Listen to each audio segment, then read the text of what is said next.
question I get is, what goes on your calendar and what goes on a task list? A calendar and a task list.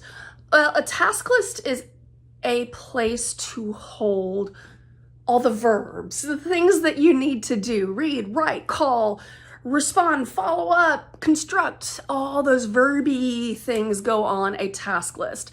Task lists often need to be accomplished in a day, but they're not necessarily time of day specific. Like, you could call Melissa at 9:33 a.m. or 1:42 p.m.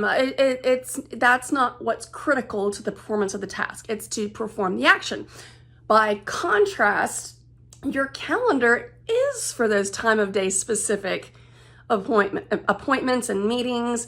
It's when you've got to be at a certain place at a certain time, because they're gonna start without you, or it's time that you have blocked off to work on something. So when the time of day is critical, that's a calendar item.